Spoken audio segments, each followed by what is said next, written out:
கர்த்தருடைய பரிசு நாமத்துக்கு ஸ்தோத்திரம் உண்டாவதாக. இந்த நாளோடு மீண்டும் தேவனுடைய வார்த்தை கொடுக்க தேவன் செய்த பிரதான கிருபைக்க நான் கர்த்தரை துதிக்கிறேன், ஸ்தோத்திரிக்கிறேன்.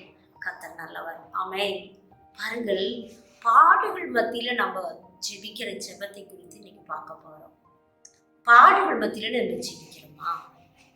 பாடுகள், பிரச்சனைகள், போராட்டங்கள் வந்தா இன்னைக்கு அநேகர் ஜெபிக்கிறதே கிடையாது.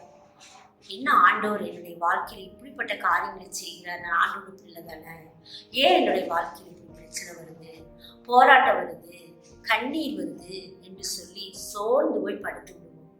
இல்லாவிட்டால் ஆராதனைக்கு வர மாட்டோம், பைபிள் படிக்க மாட்டோம், ஜெபிக்க மாட்டோம். சாதாரண சண்டை வந்தால் கூட ஜெபத்துக்கு வர மாட்டோம், ஆராதனைக்கு ஆண்டவர் தேட மாட்டோம்.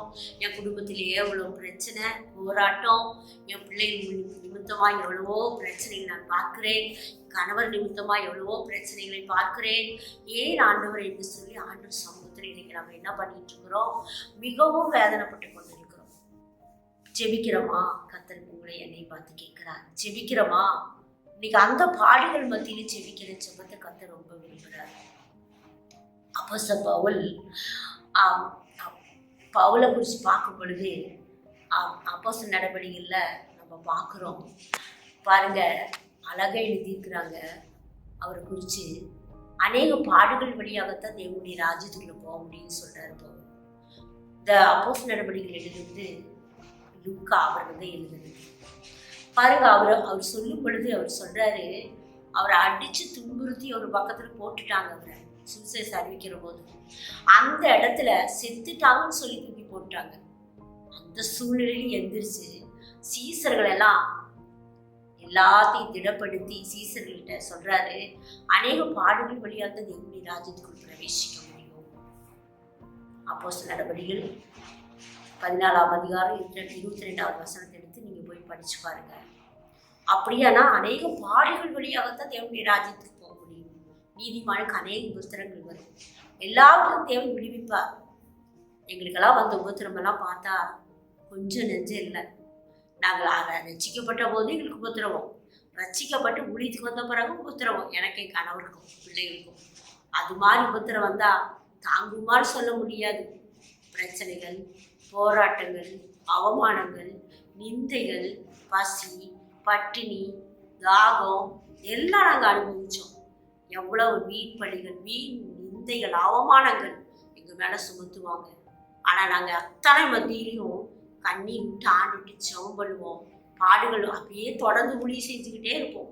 ஆண்டவர் ஹீலிங் நடத்திக்கிட்டே இருப்பார் அநேகருக்கு. அதாங்க பாடுகள் மத்தியில் ஒரு ஊழியத்தை செய்கிறது. இன்னைக்கு அநேகர் என்ன பண்ணுறோம்? பாடுகள் வந்தால் ஊழியத்துக்கு கூட சில பேர் போக முடியறதில்லை. பிரச்சனைகள் வந்தால் ஜெபிக்கவே முடியறதில்ல. பாடுகள் மத்தியிலே ஜெபிக்கணும். ஒரு நாளைக்கு எத்தனை மணி நேரம் ஜெபிக்கிறோம்? பாடுகள் மத்தியில் 5 நிமிஷம் கூட ஜெபிக்க தோணாது. என்ன ஜெபிச்சு சான்று என்ன கொடுத்தாரு, ஒன்றும் இல்லை அப்படின்னு சொல்லிட்டு நம்ம இன்னைக்கு ஓடி போகிற அனுபவத்துக்குள்ள பார்க்குறோம்.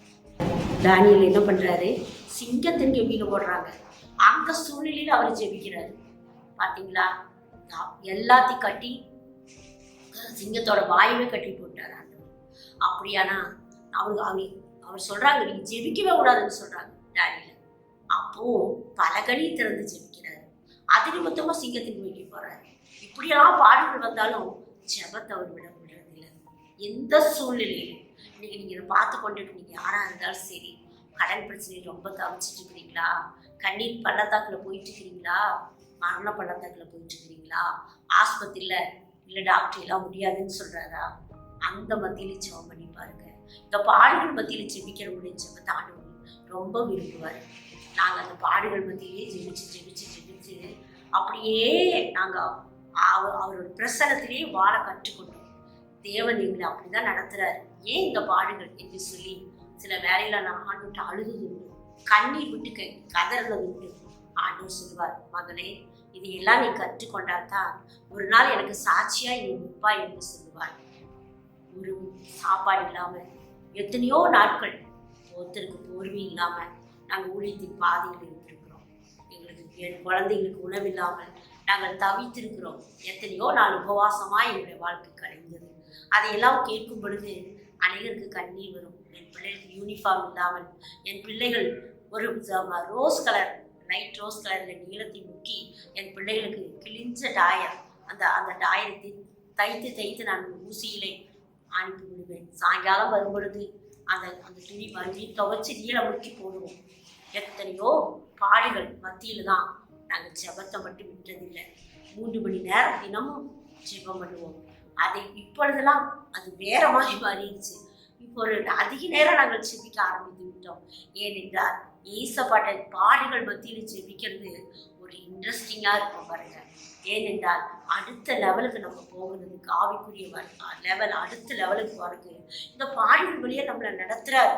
அதை நம்ம தெரியாம இன்னைக்கு பாடுகள் வந்தோடனே மூளையில முடங்கி கிடக்கிற அந்த அனுபவத்துக்குள்ள தான் இன்னைக்கு அநேகர் வாழ்ந்து கொண்டிருக்கிறோம்.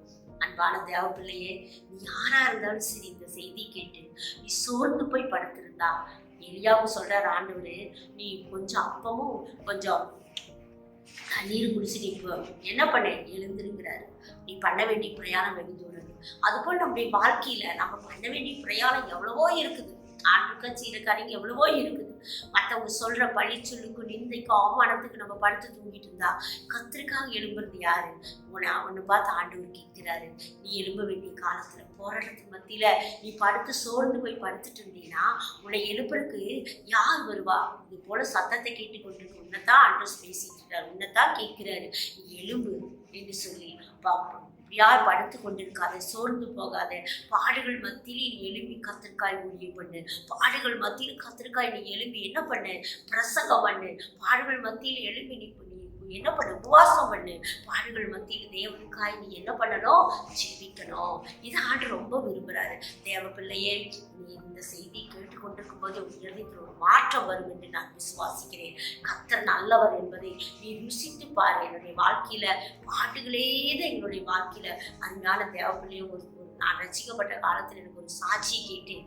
ஒரு அன்பான ஒரு ஊழியக்காரர் இருந்தாராம். அவருடைய வாழ்க்கையில பாடுகள் பாடுகள் பாடுகள் என்று சொல்லி மாற்றி மாற்றி வருமா. ஒரு நாள் சொன்னாரா, ஆண்டவரே நான் பாடுகள் வழியாக உபத்திரங்கள் வழியாகவே கடந்து போகிறேனே, எனக்கு ஏன் ஆண்டவர் இப்படிப்பட்ட பாடுகள் வருகிறது என்று சொல்லி கேட்டாரா. ஆண்டவர் ஒரு நாள் அவருக்கு தரிசனத்தில் அவரை அப்படியே எடுத்துக்கொண்டு போகிறாராம். போகும் பொழுது அப்படியே வானத்துல அப்படியே போய்கொண்டே இருக்கிறாராம். வெகு தூரம் போன பிறகு அங்க போய் ஒரு இடத்துல நிறுத்தி அநேக இடங்கள் பார்க்கும் பொழுது நிறைய கட்டிடங்களை காமித்தாராம். அதனால் அது போல ஒரு கட்டிடம் இந்த உலகத்திலே யாருமே கையினால் கட்டப்படாத ஒரு கட்டிடங்கள், அழகு நிறைந்த கட்டிடங்களையும் வீதிகள் சுத்தமாக இருந்ததையும் பார்த்திருக்கிறார். அப்பொழுதுதான் அவருக்கு ஆண்டவர் கேட்டாராம், இது என்ன ஆண்டவரை இது காமிக்கிறீர் என்று சொல்லும் பொழுது, இதுதான் நான் ஆண்டவர் கட்டி கொண்டிருக்கிறார் நம்மளுடைய பிதாவின் வீட்டில் அநேக வாசஸ்தலங்கள் அல்லவா, அதில் அதை காமித்தாராம். காமித்து நான் கட்டி கொண்டிருக்கிற ஸ்தலத்தை பார், நீ உபத்திரம் பாடுகள் என்று சொல்லி நீ சோர்ந்து போய் காணப்படுகிறார். நான் உன் இந்த இடத்துக்கு கொண்டு வருவது தான் பல உபத்திரங்கள் வழியாகவும் பாடுகள் வழியாகவும் உன்னை பயிற்றுவித்துக் கொண்டிருக்கிறேன் மகனே என்று சொன்னாராம். அந்த அப்படியாய் அவர் கண் விழித்து ஆண்டவர் சொன்னாராம், ஆண்டவரே இன்னும் எனக்கு எவ்வளவு உபத்திரம் வந்தாலும் சரி, பாடுகள் வந்தாலும் சரி, நான் அந்த இடத்துக்கு போகும் வரை நான் அதை சகித்துக் கொள்கிறேன் என்று சொல்லி பாடுகள் வழியாகவே அந்த ஊழியத்தை நடத்தினாராம்.